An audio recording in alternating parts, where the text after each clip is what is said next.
대부분 어떻게 공부를 하고 계시냐? 비문학 문제를 풀었어요. 풀고 당연히 이해 안 가는 거 막 틀렸어, 몇 개. 근데 대부분 뒤에 해설지를 보거나 학원 강의, 설명을 듣고 아, 저런 내용이구나 하고 넘어가 버려요. 근데 그거는 해당 비문학 지문의 그 지식을 배운 거지 내 독해와는 전혀 상관없잖아요. 그러니까 그거는 한 번도 제대로 독해 공부를 하지 않는 거예요. 반갑습니다. 최성호입니다. 오늘은 고3 학생들이 모의고사를 친 날이에요. 고3이 돼서 첫 번째 치르는 평가원 모의고사인데 국어 시험 항상 학생들이 어려워하죠. 저희 학원에 계신 최재형 선생님과 이 오늘 모의고사 어땠는지 이 영역별로 짚어보고 3월이잖아요. 올 한 해 동안 공부를 해나가야 될 텐데 어떻게 이 수능 국어를 공부하고 대비해야 할지 그 방향에 대한 이야기를 함께 나눠보도록 하겠습니다. 이번이 처음 올해 본 모의고사였는데 어떠셨어요, 선생님? 고등학교 1학년, 2학년 그리고 3학년 학생들 것까지 봤는데 새로운 유형이 나왔고 많은 변화가 있기는 했지만 그렇게 어렵다고 생각을 하진 않았어요. 그런데 등급 컷이 형성된 결과를 보니까 난이도 자체보다는 작년 코로나 한 해 동안의 학생들의 학업 성취도가 부족한 면이 좀 크지 않았나라는 생각이 들었습니다. 문법 개념 전반에 대한 것들이 고1, 2 때 그렇지 않으면은 고3 때는 그것이 잘 적용되지 않는 경우도 크고. 이번에 치러진 모의고사가 첫 번째 선택형 모의고사잖아요. 네. 그게 구체적으로 어떤 내용을 선택하게 되는지.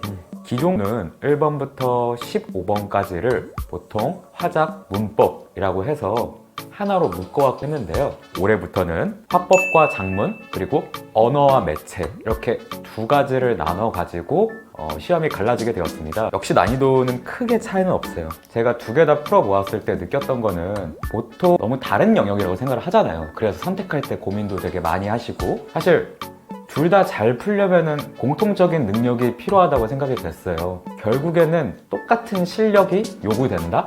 라는 거 구체적으로 말씀드리면은 언어와 매체는 그냥 문법을 잘하는 학생들이 하는 거다라고 생각을 하잖아요. 물론 문법 개념을 아는 건 기본입니다. 당연히 기본이긴 한데 이번에 언어와 매체 시험에서 문법 개념만 가지고 풀 수 있는 문제는 한 문제밖에 없었어요.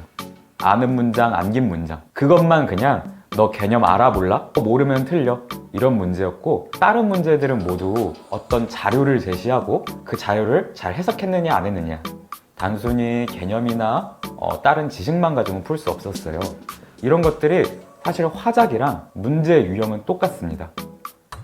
결국에는 공통적인 능력이 요구된다고 할 수 있겠습니다. 네. 다음으로 문학 부분은 좀 어떠셨나요? 1번부터 문학이 나오긴 하던데.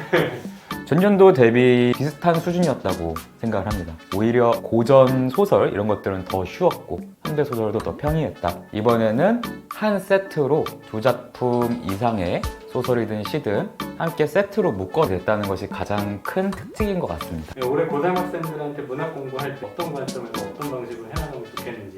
이번에 EBS 연계 비율이 떨어졌잖아요. 그만큼 우리가 어떤 작품들을 아는 것이 중요한 게 아니라 한 번도 듣도 보도 못한 작품들이 나와도 그것을 풀 수 있는 능력을 보는 게 요즘의 추세라고 할 수 있겠습니다. 그래서 지금 고3 학생들은 앞으로 문학 공부를 할 때 단순히 이 작품에 대한 지식적인 암기 그런 것들이 아니라 작품이 어떤 종류인가, 어떤 장르에 속해 있는가 라는 것들을 먼저 살펴봐야 될 것 같습니다.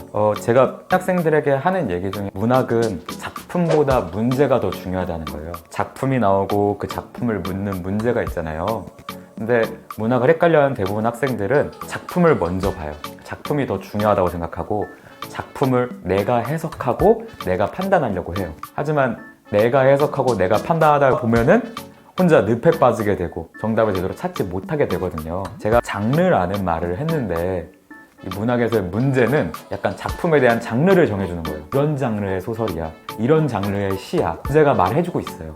그래서 우리가 먼저 문학을 접할 때는 작품에 너무 빠져들지 말고 먼저 문제를 보시고 문제의 유형과 선지들이 어떤 단어들이 써있는지 보시고 그에 맞춰서 작품을 보시기를 바랍니다. 섬세한 친구들은 자꾸 감상을 하려고 해요.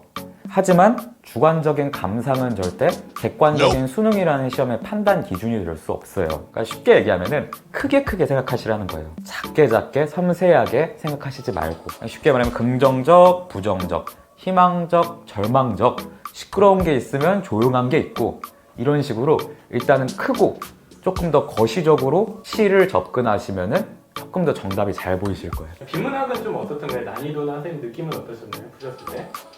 는 작년 3월이랑 비교해서 비슷한 수준이었고 되게 전형적으로 나올 법한 게 나왔다고 생각을 합니다. 기술과학 지문에서 나왔던 주파수 문제, 뭐 확산 패턴 이런 것들이 문과 친구들에게는 개선하기에 힘들지 않았을까? 문과 학생들에게 조금 어려웠던 것은 사회 파트에 민법 관련해서 법률 행위 문제가 어렵게 느껴졌을 거라고 생각합니다. 어떤 식으로 좀 비문학을 공부하는 게 좀 효과적일까요? 결론부터 말씀드리면은 많이 읽으셔야 돼요. 대부분 어떻게 공부를 하고 계시냐? 비문학 문제를 풀었어요. 풀고 당연히 이해 안 가는 거 막 틀렸어 몇 개. 근데 대부분 뒤에 해설지를 보거나 학원 강의 설명을 듣고 아 저런 내용이구나 하고 넘어가 버려요.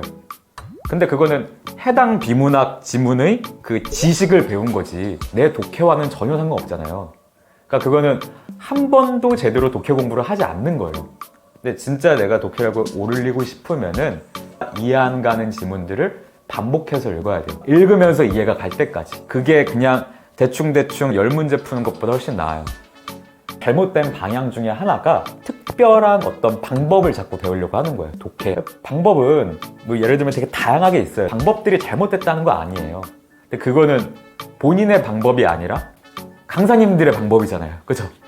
그거를 따라한다고 해서 강사님처럼 독해를 할 수 있는 건 아니죠. 그러니까 그 방법, 스킬 먼저 배우려고 하시지 마시고 본인이 직접 읽으면서 본인만의 방법을 찾아가시기를 바랍니다. 우리는 어떤 식으로 공부해가면 좋겠는지. 첫 번째로 뭐 화작을 선택하거나 언매를 선택한 학생들 다 다르겠지만 오늘 본 거를 통해서 자기 자신에 대한 점검을 먼저 해야 돼요.